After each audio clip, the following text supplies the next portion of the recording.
దాదాపుగా 45 లక్షల ఇళ్లల్లో ఇవాళ వెలుగు నింపుతున్నాం. జీరో బిల్లు ఇచ్చి ఉచితంగా కరెంట్ ఇస్తున్నాం.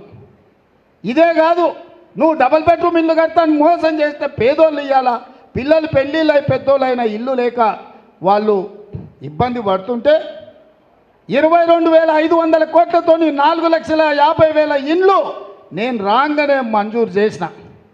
ఇవన్నీ చక్కదిద్దుకుంటూ తాగుబోతానికి పెత్తనం ఇస్తే ఉన్నదంతా ఆగమాగం చేసి ఉన్న భూములు అమ్ముకొని ఊరంతా అప్పులు చేస్తే ఎట్లుంటుందో ఈ తాగుబోతు కేసీఆర్ చేతికి రాష్ట్రాన్ని ఇస్తే కూడా అప్పుల కుప్పగా చేస్తే ఒక్కొక్క సమస్యను పరిష్కరించుకుంటూ ఒక్కొక్క సమస్యను అవగాహన చేసుకుంటూ ఇవాళ ఒక మంచి పరిపాలన అందించుకుంటూ 100 రోజుల్లోనే 5 గ్యారెంటీలు అమలు చేసిన.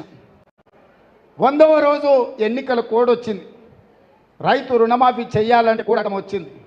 బ్యాంకుల్లో నువ్వు చేసిన పాపానికి 26,000 కోట్ల రూపాయలు ఈ 4 నెలల్లో నేను అప్పు కట్టాల్సి వచ్చింది. మిత్తి అసలు కిస్తులు కట్టాల్సి వచ్చింది. నిన్న మొన్న మాట ఇచ్చిన 15 ఆగస్టు లోపల తప్పకుండా 2 లక్షల రూపాయల రైతు రుణమాఫీ చేసే బాధ్యత నాది. సేవలాల్ సాక్షిగా, బావోజీ సాక్షిగా నేను మాట ఇస్తున్నా, 15 ఆగస్టు లోపల నేను మీ రైతు రుణమాఫీ చేస్తాను. హరీష్ రావు అంటున్నాడు నిన్న, చేయకపోతే రాజీనామా చేస్తావా అని. నేను హరీష్ రావుకు సూటిగా కేసీఆర్కి సవాలు విసురుతున్నా, 15 ఆగస్టు లోపల రుణమాఫీ నేను చేస్తా. నేను రుణమాఫీ చేస్తే నీ పార్టీని నువ్వు రద్దు చేసుకుంటావా? సవాళ్ళు స్వీకరించు. 15 ఆగస్టు లోపల 2 లక్షల రుణమాఫీ చేసి చూపిస్తా. అక్కడి సూర్యుడు ఇక్కడ మొలిసిన, భూమి ఆకాశాలు తలకిందులైనా, కేసీఆర్ ఫామ్ హౌస్లో ఊరేసుకొని సచ్చిన 15 ఆగస్టు లోపల రైతులకు 2 లక్షల రుణమాఫీ చేస్తా. చేసిన మరుక్షణమే నీ పార్టీని నువ్వు రద్దు చేసుకుంటావా? నా సవాల్ను స్వీకరించు హరీష్ రావు. పోయి నీ మామని అడుగు, నేను మాట ఇస్తే ఎట్లుంటానో తెలుస్తుంది. నీ మామకు తెలుసు నీకంటే ఎక్కువ.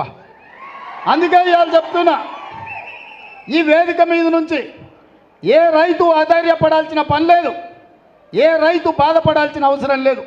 నేను బ్యాంక్ వాళ్ళకు కూడా చెప్తున్నా, రైతులకు నోటీసులు ఇస్తున్నట్ట DCCB బ్యాంక్ వాళ్ళు, ఎవరు మీరు అట్లాంటి అతిగా వ్యవహరించొద్దు. మిత్తితో సహా అనాపైసతో సహా మీ పైసల్ని 15 ఆగస్టు లోపల తెలంగాణ ప్రభుత్వం చెల్లిస్తుంది. మీరు రైతులను ఎవరినైనా ఇబ్బంది పెట్టే కార్యక్రమం చేస్తే ఈ ప్రభుత్వం చూస్తూ ఊరుకోదని చెప్పి బ్యాంక్ అధికారులకు, కోఆపరేటివ్ బ్యాంకు అధికారులకు కూడా నేను స్పష్టంగా విన్నవిస్తున్నా. మాది జిమ్మెదారీ రైతుల తరఫున రుణమాఫీకి మీ అప్పు చెల్లించేది. 15 ఆగస్టు లోపల నీకు అప్పు కడతాం. మా రైతుల పాస్ పుస్తకాలు విముక్తి చేసి ఇంటింటికి వాళ్ళ దగ్గరికి పంపించే బాధ్యత మా ప్రభుత్వం తీసుకుంటుంది. ఆనాడు కేసీఆర్ ప్రభుత్వంలో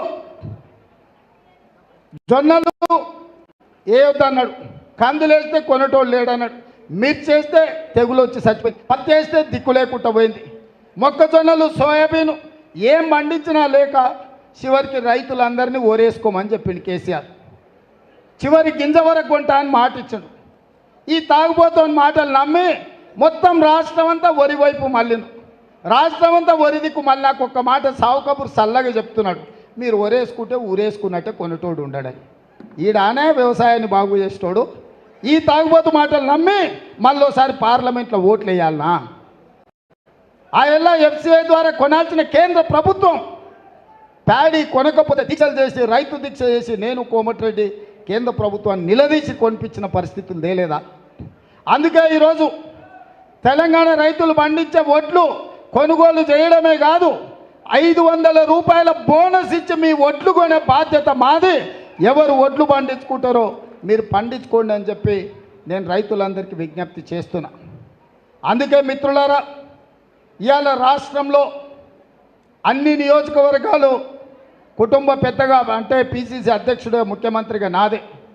కానీ పెద్దలు చెప్పిన ఇంట్లో గెలిచి రచ్చ గెలవాలని, మరి మన ఇల్లు కొడంగలే కదా, మన కుటుంబం కొడంగలే కదా, మీరే కదా నా బలగం, నా బంధువులు. ఇవాళ మీరు 50,000 మెజార్టీ ఇవ్వకపోతే రేపు అసెంబ్లీలో పార్లమెంటులో ఏమంటారు? రేవంత్ రెడ్డి పెద్ద పెద్ద మాటలు మాట్లాడుతున్నాడు, కానీ కొడంగల్ 50,000 మెజార్టీ కూడా తేలేదనే ప్రమాదం ఉంది కదా. అందుకే ఈరోజు నా కుటుంబ సభ్యులైన ప్రతి కాంగ్రెస్ పార్టీ కార్యకర్తకు, ఏ వేదిక మీద ఉన్న నాయకులందరికీ నేను విజ్ఞప్తి చేస్తున్నా, రాబోయే 20 రోజులు అత్యంత కీలకం, అత్యంత ప్రాధాన్యతతో కూడుకున్న రోజులు. ఈ 20 రోజులు ఇప్పుడు నాకు మొత్తం లెక్క రాసిచ్చారు మా బొమ్మరాజపేట వాళ్ళే. మరి 25 తారీఖు నుంచి 5 తారీఖు అన్నాడు మా నరసింహ, ఎక్కువ రోజులు తీసుకున్నాడు.